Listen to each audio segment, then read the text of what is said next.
Hello dear and अस्सलाम वालेकुम। Welcome to online practical academy. आज हमारा जो टॉपिक होगा वो आज हम सेकेंड ईयर का पोर्शन स्टार्ट कर रहे हैं अकॉर्डिंग टू पीएमसी सिलेबस। चले, ये आप लोगों के पास पीएमसी सिलेबस के टॉपिक्स हैं। ये फुल जो है आपका फर्स्ट ईयर कोर्स है, ठीक है। ये आप लोगों का फर्स्ट ईयर कोर्स है और यहाँ पे आपके पास ये सेकेंड ईयर पोर्शन होगा, ठीक है। ठीक है, ये आप लोगों के पास सेकेंड ईयर पोर्शन होगा। तो चले, आज हमारा जो टॉपिक होगा ना, हम स्टार्ट करेंगे सेकेंड ईयर पोर्शन से। फर्स्ट ईयर पोर्शन ऑलरेडी हम कर चुके हैं। सेकेंड ईयर पोर्शन में आपको पता होना चाहिए कि जो पहले दो चैप्टर है S block and P block element and transition metal, तो ये दो चैप्टर हम कंसिडर करते हैं इनऑर्गेनिक केमिस्ट्री में कंसिडर करते हैं। और यार आप लोगों के पास जो बाकी चैप्टर होंगे कार्बोक्सिलिक एसिड तक, उसको हम कंसिडर करेंगे ऑर्गेनिक पोर्शन में। तो इसका जो कंसेप्ट है और ऊपर दो चैप्टर का जो कंसेप्ट है वो कंप्लीटली डिफरेंट होगा, ठीक है। तो या तो हम ऐसा करेंगे, या आप लोग अगर स्टडी करोगे तो या तो इनऑर्गेनिक पोर्शन से स्टार्ट ले या आप ऑर्गेनिक पोर्शन से स्टार्ट ले। हम कैसा कर रहे हैं, हम जो है वो एक्चुअली ऑर्गेनिक पोर्शन से पहले स्टार्ट लेंगे। मीन चैप्टर नंबर 13 से जो हमारे पास पीएमसी सिलेबस में चैप्टर नंबर 13 गिवन है, हम एक्चुअली उससे स्टार्ट लेंगे। तो चले स्टार्ट कर देते हैं। ये आप लोगों के पास चैप्टर नंबर 13 में जो fundamental principle of organic chemistry है, इसमें हम टोटल दो टॉपिक पढ़ेंगे बट फुल डिटेल से डिस्कस करेंगे। एक आप लोगों के पास क्लासिफिकेशन ऑफ ऑर्गेनिक कंपाउंड है और एक आप लोगों के पास आइसोमेरिज्म वाला टॉपिक है, जो कि अगर आप सेकेंड ईयर के बुक देखें तो ये आइसोमेरिज्म टॉपिक एक्चुअली आपको चैप्टर नंबर 16 में गिवन है। बट हम यहाँ पे अकॉर्डिंग टू पीएमसी सिलेबस अगर हम बात करें तो आपके चैप्टर नंबर 13 में हम ये दो टॉपिक को डिस्कस करने वाले हैं, आइसोमेरिज्म को और क्लासिफिकेशन ऑफ ऑर्गेनिक कंपाउंड को डिस्कस करेंगे। तो चले स्टार्ट कर देते हैं। आइसोमेरिज्म पहला टॉपिक हमारा होगा और इसमें फिर जितने इसके ब्रांचेस आते हैं, इसके जितने टाइप्स है, वो सारे हम डिटेल से डिस्कस करेंगे।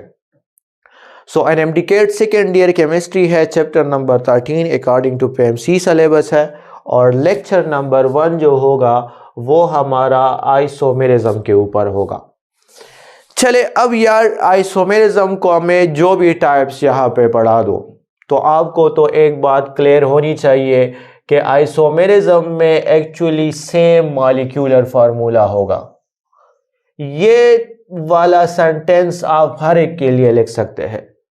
अगर आप पोजीशन आइसोमर लिखना चाहोगे फिर भी same molecular formula, chain isomer same molecular formula, metamerism same molecular formula. तो ये तो आइसोमेरिज्म के लिए पहली कंडीशन होगी कि यार मॉलिक्यूलर फार्मूला सेम होना चाहिए। ये वाली बात अपने पास याद रखें। बट यहां पे मैंने लिखा है डिफरेंट स्ट्रक्चर फार्मूला, तो यार ये सेकंड सेंटेंस में हर एक टाइप में चेंज करूंगा। बट जनरली अगर मैं आपसे कहूं कि आइसोमेरिज्म क्या है, तो आप मुझे बता सकते हैं कि same molecular formula but different structure formula, this is called isomerism. मैं आपको एक सिंपल एग्जांपल से समझाता हूँ। फॉर एग्जांपल मैंने लिखा ब्यूटेन, लिखा ना, C4H10 लिख दिया। अगर मैं आपसे कहूँ ब्यूटेन, तो आप कहोगे कि यार ब्यूटेन का जो फार्मूला है वो C4H10 है। अब एक स्टूडेंट यार ब्यूटेन को वो स्ट्रेट भी लिख सकते हैं। मैंने इसको स्ट्रेट लिखा, it's okay.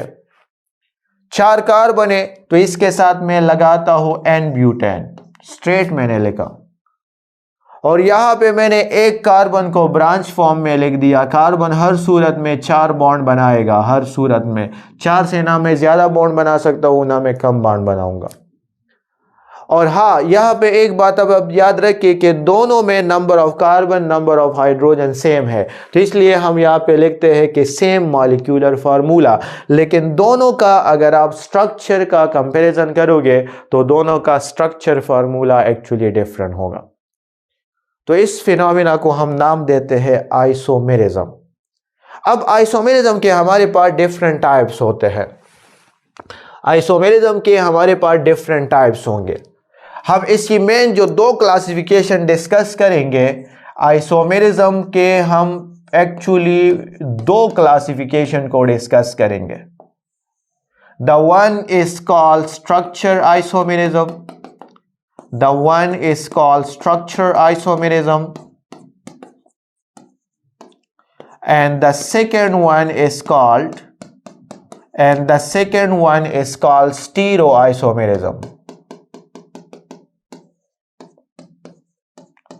Stereoisomerism, structure isomerism और स्टीरो आइसोमेरिज्म, ये दो टॉपिक एक्चुअली हम डिस्कस करने वाले हैं। अब स्ट्रक्चर आइसोमेरिज्म में फिर फर्दर जो है वो हमारे पास 5 टाइप्स आएगी। चेन आइसोमेरिज्म आएगा, पोजीशन आइसोमेरिज्म आएगा, मेटामेरिज्म आएगा, टाटोमेरिज्म आएगा और फंक्शनल ग्रुप आइसोमेरिज्म आएगा। तो यहाँ पे हम फर्दर जो है वो इसके 5 टाइप्स को डिस्कस करने वाले हैं। चेन आइसोमेरिज्म को डिस्कस करेंगे, पोजीशन आइसोमेरिज्म को हम डिस्कस करने वाले हैं, फंक्शनल ग्रुप आइसोमेरिज्म को हम डिस्कस करने वाले हैं, इसी तरह मेटामेरिज्म को हम डिस्कस करने वाले हैं और the last one is tautomerism को हम डिस्कस करने वाले हैं। तो ये जो 5 टाइप्स है वो एक्चुअली आ रहा है आपके स्ट्रक्चर आइसोमेरिज्म में। और यार फिर जब स्टीरो आइसोमेरिज्म की बात करेंगे तो फिर यहाँ पे फुल डिटेल से हम स्टीरो आइसोमेरिज्म के 2 टाइप डिस्कस करेंगे। The one is called geometrical isomerism and the one is called optical isomerism. तो चले पहले स्टार्ट कर देते हैं हमारे पास स्ट्रक्चर आइसोमेरिज्म। तो स्ट्रक्चर आइसोमेरिज्म को हम एक्चुअली ऐसा डिफाइन करते हैं कि जिसमें आप लोगों के पास जो फार्मूला का जो स्ट्रक्चर होगा वो डिफरेंट होगा। यहां पे इसका जो पहला टाइप है हम इसको नाम भी दे सकते हैं, this is also called skeleton isomerism, but this is also called chain isomerism. Skeleton isomerism और चेन आइसोमेरिज्म की बात करते हैं। तो अकॉर्डिंग टू स्ट्रक्चर आइसोमेरिज्म उसका जो पहला टाइप हम डिस्कस करेंगे चेन आइसोमेरिज्म या it is also called skeleton isomerism. अब मैंने आपको बताया कि यार कार्बन हर सूरत में 4 बॉन्ड बनाएगा। अच्छा, पहली बात दोबारा वही है, सेम मॉलिक्यूलर फार्मूला। तो यार ये तो आइसोमेरिज्म का पहला कंडीशन है कि मॉलिक्यूलर फार्मूला सेम होना चाहिए। बट यहां पे मैंने लिखा है but different carbon chain, but different carbon chain. Carbon का जो चेन होगा वो डिफरेंट होना चाहिए। और ऑर्गेनिक केमिस्ट्री में कार्बन की एक यूनिक प्रॉपर्टी है केटिनेशन, कि केटिनेशन ये कार्बन की यूनिक प्रॉपर्टी है और कार्बन अपनी मर्जी का कोई भी चेन बना सकता है। वो स्ट्रेट फॉर्म में भी हो सकता है, वो ब्रांच फॉर्म में भी हो सकता है। तो अगर कार्बन का चेन डिफरेंट हो तो this is called chain isomerism. मैं आपको सिंपल एक एग्जांपल वही जो हमने अभी पढ़ा ब्यूटेन का एग्जांपल बता दूं। C4H10 की अगर हम बात करते हैं तो C4 कार्बन 4 है, 1 2 3 4। और यार इसी तरह अगर मैं कार्बन 4 को ऐसे लिखूं 1 2 3 4 तो ऊपर का जो डिफिनीशन है कि सेम मॉलिक्यूलर फार्मूला बट यहाँ पे डिफरेंट कार्बन चेन होना चाहिए। तो अगर कार्बन चेन डिफरेंट हो तो आप बता सकते हैं this one is chain isomerism. अच्छा, अब क्वेश्चन ये है कि यहाँ पे हम एमसीक्यूज को कैसे सॉल्व करने वाले हैं। अगर फॉर एग्जांपल मुझसे एमसीक्यूज पूछा हो कि how many isomerism possible for butane, pentane और डीकेन तक कोई भी मॉलिक्यूल पूछा हो, तो यहाँ पे फिलहाल आप अपने जहन में अल्केन को कंसिडर कर दे कि यार अल्केन के अगर आपसे नंबर ऑफ आइसोमर्स पूछे हो, क्योंकि अल्केन में तो कोई डबल बॉन्ड होता नहीं है, अल्केन में तो कोई फंक्शनल ग्रुप होता नहीं है, तो इसका मतलब ये है कि यार अल्केन में ऑटोमेटिकली कार्बन चेन ही डिफरेंट होगा। तो अगर आपको ये बताया हो कि how many chain isomerism for butane, pentane, pentane, तो इट्स मीन स्पेसिफाई किया है। अगर आपको सिंपल ये बताया हो हाउ मेनी आइसोमेरिज्म, तो आप डायरेक्ट ये बात समझ जाए कि आपसे चेन आइसोमेरिज्म की ही बात कर रहा है, क्योंकि यार इसके अलावा तो कोई और आइसोमेरिज्म इसमें पॉसिबल नहीं होता। हाँ, आपके कोर्स में इसमें पॉसिबल नहीं होता, लेकिन हाँ पोजीशन आइसोमर इसमें पॉसिबल होगा, वो हम इसके बाद डिस्कस करने वाले हैं। तो आप यहाँ पे अगर अल्केन के नंबर ऑफ आइसोमर्स कैलकुलेट करना चाहते हो, पेंटेन के आप कितने स्ट्रक्चर लिख सकते हैं, हेक्सेन के कितने स्ट्रक्चर लिख सकते हैं, ये पेंटेन वाला एमसीक्यूज 2-3 टाइम जो है वो आपकी ईटा में आया था। तो अपने पास ये बात याद रखिए कि अल्केन हो और अल्केन के आपने नंबर ऑफ आइसोमर्स बताने हैं, तो इसके लिए आप लोगों ने शॉर्ट ट्रिक्स याद रखनी है, क्योंकि अगर आप जो है वो स्ट्रक्चर लिखना चाहते हो तो बहुत ज़्यादा टाइम कंज्यूम होने वाला है। तो इसके लिए हम शॉर्टकट डिस्कस करेंगे। 2 पावर, यहां पे हम इसका शॉर्टकट डिस्कस करने वाले हैं।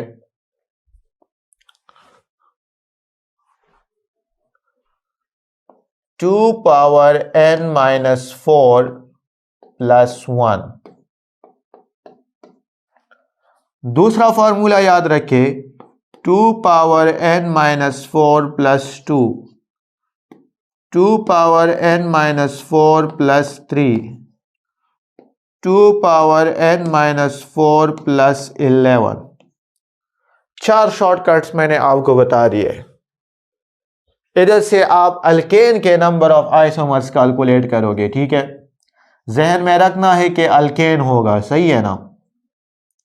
4 शॉर्टकट बता दिए। अब आप एमसीक्यूज के स्टेटमेंट को रीड करोगे कि आपसे पूछा क्या है, हर एक के लिए डिफरेंट फार्मूला होगा। यार ये वाला शॉर्टकट हम तब एक्सप्लेन करेंगे जब मुझसे पूछा हो कार्बन नंबर 4 से कार्बन नंबर 7 तक।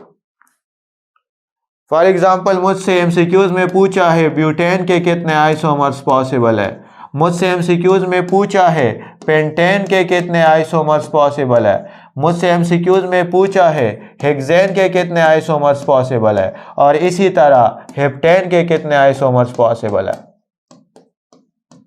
तो मैं पहला वाला फार्मूला यूज करने वाला हूं यार। और यहां पे जो मैंने n लिखा है ना, n एक्चुअली क्या है, n actually number of carbon को डिनोट करने वाला है, नंबर ऑफ कार्बन को डिनोट करने वाला है यहां पे। ये वाला फार्मूला आप यार तब यूज कर सकते हैं जब आपसे एमसीक्यूज में मैं पूछूं कि ऑक्टेन के कितने आइसोमर्स पॉसिबल है, और ये वाला फार्मूला आप तब यूज करोगे जब मैं आपसे पूछूं नोनेन के कितने आइसोमर्स पॉसिबल है, कार्बन 9 के, और ये वाला कार्बन 10 तक है, मीन डीकेन तक आप लोग कैलकुलेट कर सकते हैं। तो चले यहां पे मैं पहला एमसीक्यूज आपको करा देता हूं, पेंटेन के कितने आइसोमर्स पॉसिबल है। पहला पेंटेन वाला एमसीक्यूज डिस्कस कर देते हैं। पेंटेन 5 कार्बन है, तो आपको तो पता चला यार कि पेंटेन के लिए मैंने पहला वाला फॉर्मूला यूज करना है। 5 कार्बन है तो आप क्या करोगे, 2 5 - 4 प्लस 1, तो 2 पावर 1 प्लस 1, आंसर आप लोगों के पास 3 आने वाला है। पेंटेन के आप 3 डिफरेंट स्ट्रक्चर ड्रा कर सकते हो। ओके चले, मुझसे पूछा है ऑक्टेन, पूछा है 8 कार्बन पूछे हैं ऑक्टेन, तो 2 पावर 8 - 4 प्लस 2, तो 2 power 4 plus 2, 2 power 4 16 plus 2, answer आने वाला है आप लोगों के पास 18 डिफरेंट स्ट्रक्चर पॉसिबल होंगे। 8 कार्बन के ऑक्टेन के आप 18 डिफरेंट स्ट्रक्चर लिख सकते हैं। इसी तरह अगर आपसे नोनेन पूछा है तो चले शाबाश जल्दी कैलकुलेट कर दें, 9 कार्बन वाला ये वाला फार्मूला यूज करना है। मैं आपको आंसर डायरेक्ट बता देता हूं, 35 आंसर आ गया, इट्स मीन आपका प्रोसीजर ठीक जा रहा है। आप लोग ये कैलकुलेट करें, कार्बन नंबर 10 तक कैलकुलेट कर दे, 75 आंसर आएगा तो इट्स मीन आपका प्रोसीजर ठीक जा रहा है। तो यार अल्केन के आप कोई भी फार्मूले से, मतलब आप अगर आपसे एमसीक्यूज में कोई भी अल्केन का मेंबर गिवन हो तो ये चीज़ें याद रखनी है, ये शॉर्टकट्स याद रखने हैं, आपको अल्केन के नंबर ऑफ आइसोमर्स क्लियर हो जाएंगे। हाँ, अल्कीन के लिए हम अलग फार्मूले यूज़ करेंगे, अल्कोहल के लिए अलग यूज़ करेंगे, बट फ़िलहाल ये फार्मूले आप जहन में याद रखें कि ये सिर्फ और सिर्फ अल्केन के लिए डिस्कस करेंगे। तो चले, अब आपको मैंने बता दिया कि अल्केन, ये अब आपका असाइनमेंट हो गया। अब आप इस पे ज़रा प्रैक्टिस करें कि carbon number 4, carbon number 5, carbon number 6, carbon number 7, carbon number 8, carbon number 9 और कार्बन नंबर 10। कार्बन नंबर 4 के 2 आइसोमर्स है, कार्बन नंबर 5 के 3, कार्बन 6 के 5, यहाँ पे 9, यहाँ पे 18, यहाँ पे 35 और यहाँ पे 75 हो जाएगा। कैलकुलेट कैसे करना है, लास्ट फार्मूले मैंने आपको बता दिए। चले, अब नेक्स्ट है हमारे पास कि अगर आप चेन आइसोमर्स कैलकुलेट करना चाहते हो तो चेन आइसोमर्स में n का मतलब क्या है, n mean number of carbon की बात कर रहे हैं, नंबर ऑफ कार्बन की बात कर रहे हैं।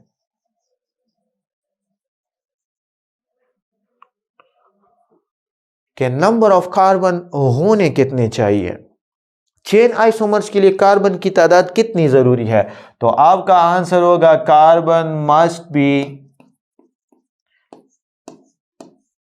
Carbon must be greater than 3, या 3 से ज्यादा होना चाहिए। Carbon must be greater than 3 होना चाहिए। यार कार्बन 1 का, कार्बन 2 का और कार्बन 3 का आप चेन आइसोमर्स नहीं बना सकते। तो यहां पे आप लोगों ने एक दूसरी बात भी नोट की कि carbon 1, carbon 2, carbon 3 have no chain isomers. इसका यार आप एक से ज्यादा स्ट्रक्चर ड्रा ही नहीं कर सकते, इसका आप हमेशा एक ही स्ट्रक्चर होगा। कार्बन 1, 2, 3 का आप कोई और स्ट्रक्चर ड्रा ही नहीं कर सकते। चेन आइसोमर्स की तादाद, ब्रांच की तादाद कार्बन नंबर 4 से स्टार्ट होगी। तो यहां पे मैं एमसीक्यूज में अगर आपसे पूछूं कि for branch alkane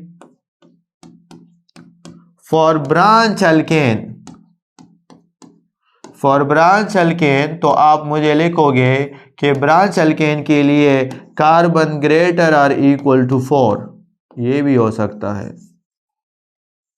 greater than 3 की बजाय आप ये वाला ऑप्शन भी लिख सकते हैं, दोनों का मतलब सेम ही है कि कार्बन की तादाद 4 होना चाहिए, इक्वल टू 4, या 4 से ज्यादा होगा, इट्स ओके, लेकिन 1, 2 और 3 का चेन आइसोमर नहीं बन सकता। तो चले, अब हम आ जाएंगे physical property of chain isomers. Physical property यार जो रिएक्शन से रिलेटेड ना हो, क्योंकि केमिकल प्रॉपर्टी तो फंक्शनल ग्रुप पे डिपेंड करती है। तो अब यहाँ पे हमने सिंपल अल्केन को डिस्कस किया, तो फिजिकल प्रॉपर्टी चेन आइसोमर्स के डिफरेंट होगी। डिफरेंट फिजिकल प्रॉपर्टी कैसे, मैंने आपको यहाँ पे बताया पेंटेन 5 कार्बन है यहाँ पे, और 5 कार्बन के आप 3 स्ट्रक्चर ड्रा कर सकते हैं, 1, 2, 3, 4, 5। एन पेंटेन, मैं 5 कार्बन को ऐसा भी लिख सकता हूँ आइसोपेंटेन, मैं 5 कार्बन को ऐसा भी लिख सकता हूँ न्यू पेंटेन। तो यार फिजिकल प्रॉपर्टी, अगर मैं आपसे कहूँ कि क्या इन सब का बॉइलिंग पॉइंट सेम होगा, नहीं, इसका सरफेस एरिया ज़्यादा है, आप मुझे ऑटोमेटिकली कहोगे इसका बॉइलिंग पॉइंट ज़्यादा है, इसका सरफेस एरिया कम है, इसका बॉइलिंग पॉइंट कम होगा। मेल्टिंग पॉइंट की बात करें तो यार इसका मेल्टिंग पॉइंट ज़्यादा है, इसका मेल्टिंग पॉइंट जो है वो कम होगा। तो melting point, boiling point, viscosity, surface tension वगैरह, ये सारी की सारी फिजिकल प्रॉपर्टी है। और ये एक्चुअली कार्बन का अगर आप चेन डिफरेंट कर रहे हो, कार्बन का अगर आप स्केलेटन डिफरेंट कर रहे हो, तो उसकी फिजिकल प्रॉपर्टी में चेंज आने वाला है। फिजिकल प्रॉपर्टी यार हमेशा डिफरेंट होगी, ये बात याद रखें। चले अब आ जाते हैं पोजीशन आइसोमर्स की तरफ। स्ट्रक्चर आइसोमर्स का जो दूसरा टाइप है position isomers, same molecular formula, वो तो बात ही क्लियर है। दो किस्म के मैं इसके डिफिनीशन लिख सकता हूं। आपके बुक में लिखा है कि पोजीशन आइसोमर्स वो है जिसमें different position of functional group होता है। हाँ बिल्कुल सही बात है, फंक्शनल ग्रुप का पोजीशन डिफरेंट होगा, फंक्शनल ग्रुप का पोजीशन डिफरेंट होगा। जिस तरह हम कहे 2 प्रोपानोल और 1 प्रोपानोल, तो यार प्रोपानोल OH फंक्शनल ग्रुप है, पोजीशन दोनों का डिफरेंट है।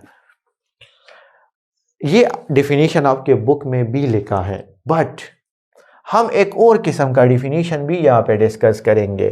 But different position of different position of alkyl group।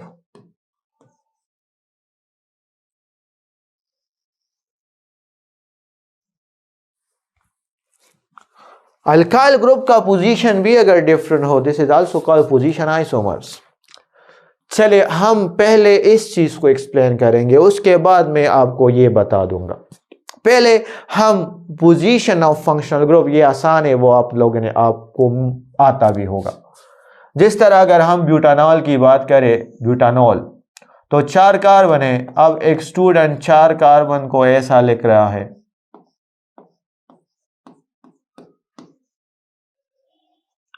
OH is a functional group और कार्बन नंबर 1 पे अटैच है। अब एक स्टूडेंट 4 कार्बन को ऐसा लिख रहा है, OH 1 2, फंक्शनल ग्रुप अटैच है कार्बन नंबर 2 पे। बोथ आर पोजीशन आइसोमर्स, क्योंकि according to this definition different position of functional group. तो यार अब अगर आपके पास फिलहाल फॉर एग्जांपल अगर अल्कोहल हो और अल्काइल हैलाइड हो,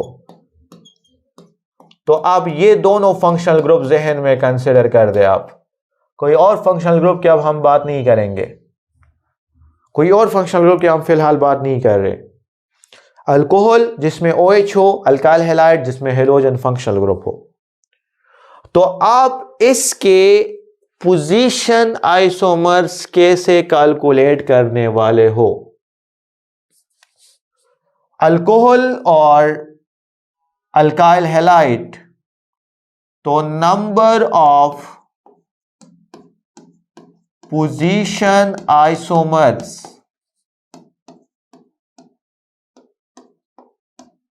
या अगर मैं आपसे कहूं नंबर ऑफ आइसोमर्स कैसे कैलकुलेट करने वाले हो? अल्कोहल और अल्काइल हैलाइड के, जिस तरह मैंने लिखा ब्यूटानॉल OL अल्कोहल है, तो इस ब्यूटानॉल के आप कितने डिफरेंट स्ट्रक्चर रिप्रेजेंट कर सकते हो? इस OH को मैं कितनी डिफरेंट जगह पे लिख सकता हूं? तो अब मेरा टारगेट, आप उस डिफिनीशन को अभी भूल जाए, फिलहाल इस पे फोकस करें। Different position of functional group, functional group एक अल्कोहल एक अल्काइल हैलाइड। सो चले, हाउ मेनी आइसोमर्स पॉसिबल लेके ये सारे MCQs है। ब्यूटानॉल, पेंटानॉल, हाँ मुझे अल्कोहल फैमिली गिवन है। Propyl chloride, butyl chloride, hexyl chloride, हाँ मुझे अल्काइल हैलाइड वाली फैमिली गिवन है। तो अल्काइल हैलाइड या अल्कोहल के लिए अगर आप नंबर ऑफ आइसोमर्स लिखना चाहते हो तो इसके लिए शॉर्टकट है 2 power n minus 2। 2 power n minus 2 से मैं कैलकुलेट करूंगा कितने आइसोमर्स पॉसिबल है, कितने आइसोमर्स, कितने डिफरेंट स्ट्रक्चर में इसके बना सकता हूं यार। तो मैं आपको फिलहाल एक सिंपल एग्जांपल से बता देता हूं, बस फिर आपको ड्रा करने की ज़रूरत नहीं है। आपने एमसीक्यूज में सिर्फ बताना है कि इतने बन सकते हैं। जिस तरह butanol, OL mean alcohol family है, कार्बन कितने हैं, 4 कार्बन है, मैंने इसमें पुट कर दिया 2 power 4 minus 2, answer 2 power 2, answer आया 4 आइसोमर्स पॉसिबल है। मैं ब्यूटानोल को 4 डिफरेंट तरीकों से लिख सकता हूं। कैसे लिख सकते हैं? मैं ये एक स्ट्रक्चर आपको लिख रहा हूं, बट आपको इसको लिखने की ज़रूरत नहीं है, ठीक है, क्योंकि बस आपने डायरेक्ट एमसीक्यूज में आंसर कलेक्ट करना है। 4 आइसोमर्स पॉसिबल है, लेकिन आपको समझाने के लिए मैं 4 स्ट्रक्चर लिख रहा हूं। ब्यूटानोल 4 कार्बन है, 1 2 3 4, 1 2 3 4, ओके, 1 2 3 4, 1 2 3 4, 4 कार्बन हो गए। मेरे पास OH,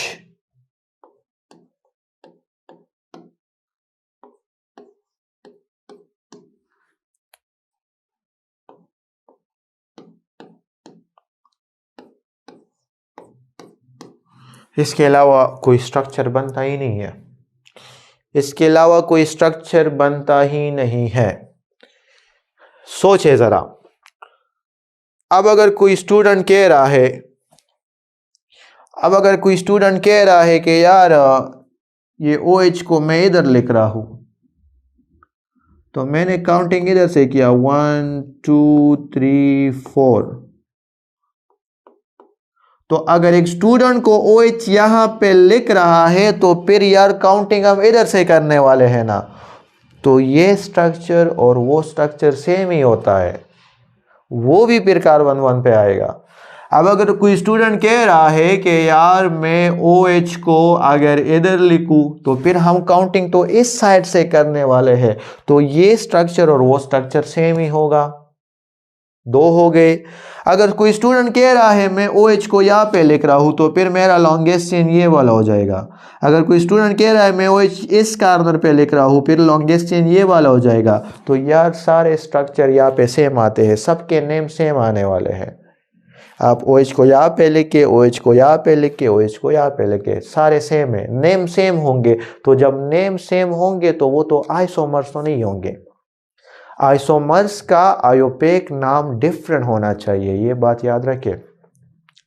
तो ये 4 स्ट्रक्चर मैंने इसलिए ड्रा किए क्योंकि आपको समझ आ जाए कि हाँ यार वाकई में 4 स्ट्रक्चर ही बन रहे हैं मेरे पास। तो ये शॉर्टकट से आपने अल्कोहल और आपने अल्काइल हैलाइड का नंबर ऑफ आइसोमर्स कैलकुलेट किए। पेंटानॉल लिख के, हेक्सानॉल लिख के, ब्यूटाइल ब्रोमाइड लिख के, ब्यूटाइल क्लोराइड लिख के, बस अल्कोहल और अल्काइल फैमिली होगा, ये वाला फार्मूला। चले अब मैंने यहाँ पे एक दूसरे एमसीक्यूज लिखा है, how many isomer possible for propyl chloride. तो अभी इससे पहले जो मैंने एमसीक्यूज बताया कि n का नंबर ग्रेटर देन 3, लेकिन वो यार तो हमने सिर्फ 6 आइसोमर्स के लिए बताया, ये बात याद रख के। फॉर पोजीशन आइसोमर्स, अगर आपके पास अल्कोहल या अल्काइल हैलाइड फैमिली हो तो n मस्ट बी ग्रेटर और इक्वल टू 3। ये 3 भी होगा तो काम चल जाएगा यार, ये 3 भी होगा तो इट्स ओके, क्योंकि यहां पे जो मैंने प्रोपाइल क्लोराइड लिखा है, प्रोपाइल क्लोराइड,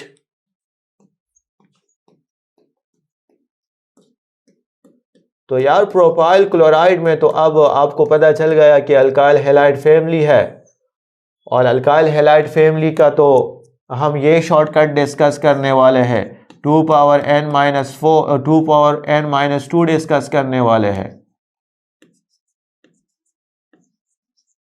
अब प्रोपाइल 3 कार्बन है ना, तो n 3 माइनस 2, तो आंसर 2 ही आने वाला है। 2 आइसोमर्स होंगे। आप प्रोपाइल क्लोराइड को 2 डिफरेंट तरीकों से लिख सकते हैं, 2 डिफरेंट तरीकों से। कैसे? प्रोपाइल क्लोराइड, एक स्टूडेंट ने ऐसे लिख दिया, एक स्टूडेंट ने ऐसे लिख दिया। कार्बन 1 पे क्लोरीन और कार्बन 2 पे क्लोरीन, 2 पोजीशन आइसोमर्स है। डिफिनीशन के मुताबिक same molecular formula, different position of functional group. तो यार फंक्शनल ग्रुप का पोजीशन तो डिफरेंट हुआ। This is 1 chloropropane, this is 2 chloropropane. तो यहां पे हमने डिस्कशन किया पोजीशन आइसोमर्स का, बट अल्कोहल और अल्काइल हैलाइड फैमिली का। चले, अब यहां पे मैंने इसका एक दूसरा डिफिनीशन भी आपको करवाया कि पोजीशन आइसोमर्स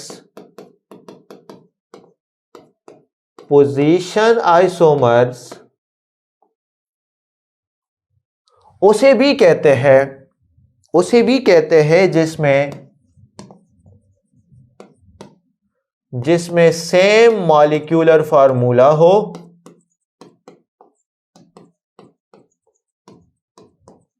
और मैं लिख देता हूं but different alkyl group, but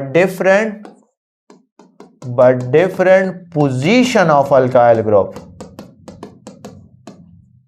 इस बात को अंडरलाइन कर दे, different position of alkyl group. Functional group का पोजीशन नहीं, अल्काइल ग्रुप का अगर पोजीशन डिफरेंट हो फिर भी ये पोजीशन आइसोमर्स ही होगा, तो अब यार इसका पता कैसे चलने वाला है? अब आप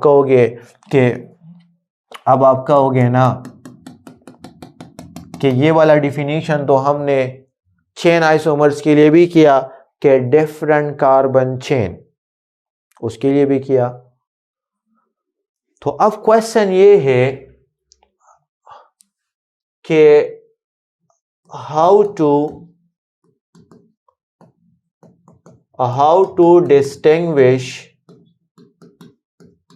between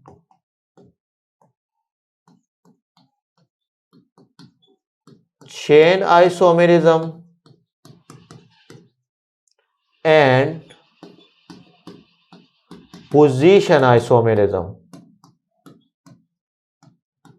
इस पॉइंट को आप लोगों ने समझना है।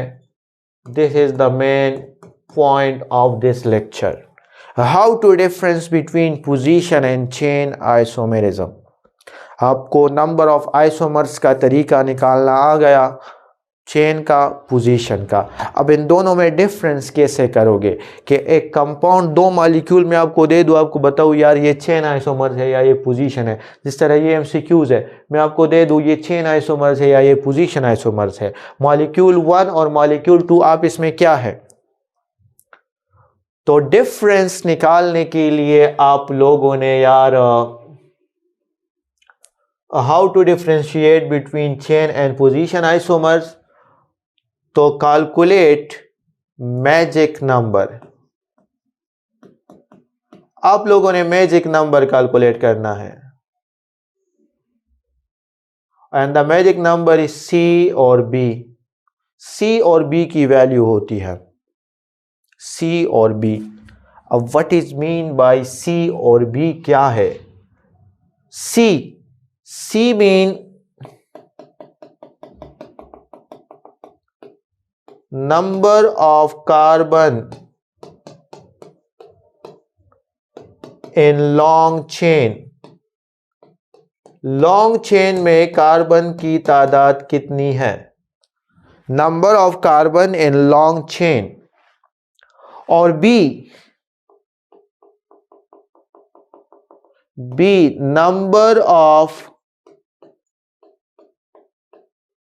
Alkyl branch.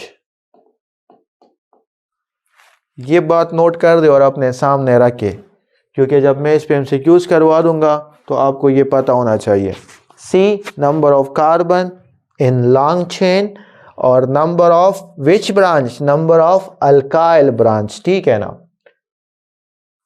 अब आ जाते हैं, मुझे एमसीक्यूज ये बने कि यार मॉलिक्यूल 1 और 2 बता रही है, आप इसमें क्या है।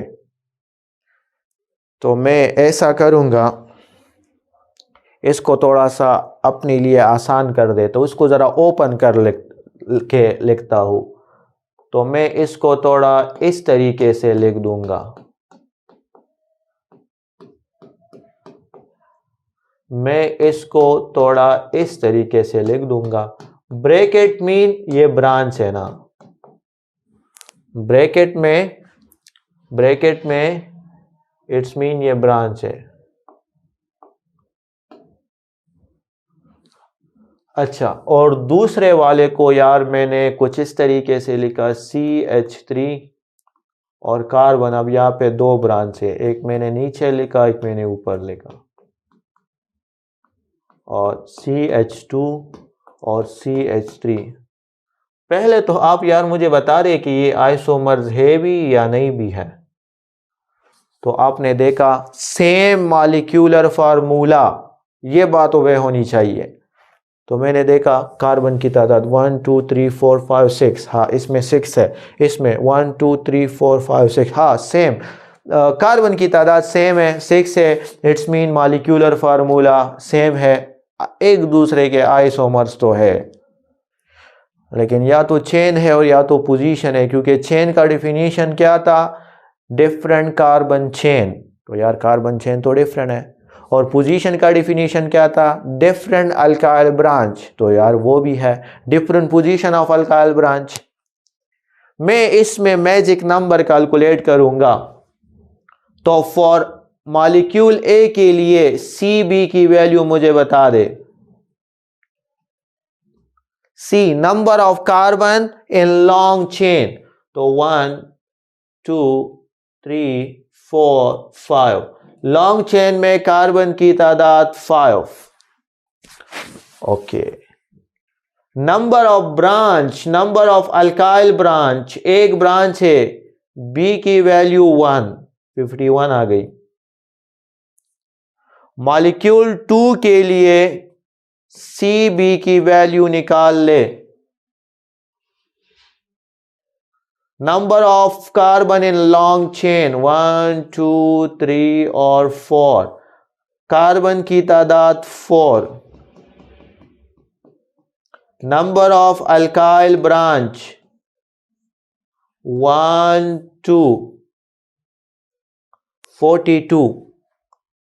दोनों मॉलिक्यूल का जो मैजिक नंबर है वो डिफरेंट आया। अगर दो मॉलिक्यूल का मैजिक नंबर डिफरेंट आया तो this one is chain isomerism. दोनों मॉलिक्यूल का मैजिक नंबर सेम आया, वो पोजीशन आइसोमर्स होगा। समझ आई? Magic number different, chain isomer, magic number same, position isomers. Next example है, आपको बताया है ऑर्थोजाइलिन और मेटाजाइलिन, आप इसमें क्या है। ऑर्थोजाइलिन,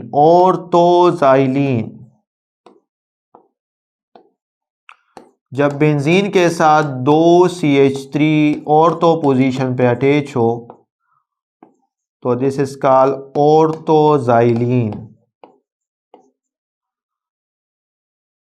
मेटाजाइलिन, दो CH3 आप इसमें बेंजीन के साथ अटैच होंगे मेटा पोजीशन पे, so this one is called मेटाजाइलिन।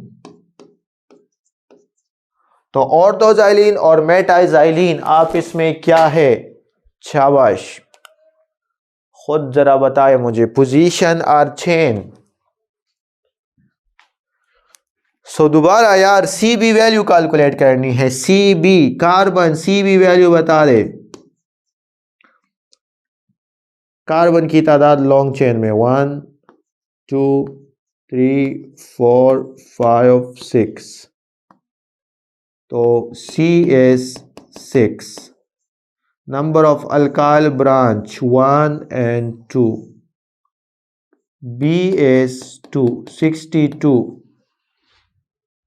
CB value बता दे, CB value. Number of carbon in long chain 1, 2, 3, 4, 5, 6. CS6.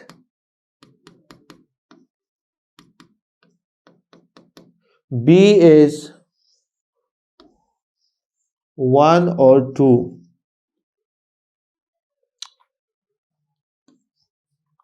Position isomers. दोनों का फार्मूला सेम है. This one is position isomers. Magic number same, position isomers. Magic number different, chain isomers. और तो nitrophenol और para nitrophenol आप इसमें क्या है, चले और तो नाइट्रोफिनोल का जिक्र कर देते हैं. और तो नाइट्रोफिनोल,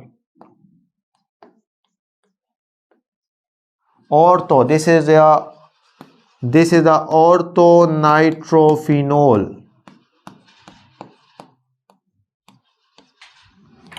पैरा नाइट्रोफिनोल,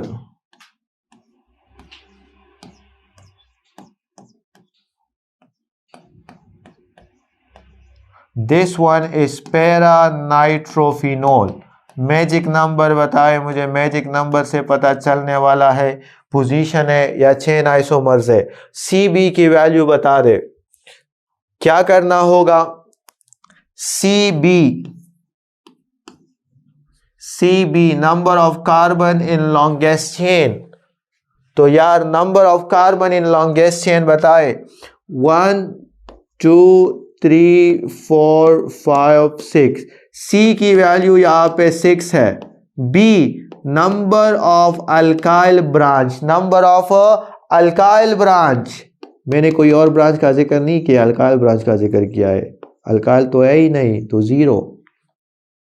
CB 1, 2, 3, 4, 5, 6.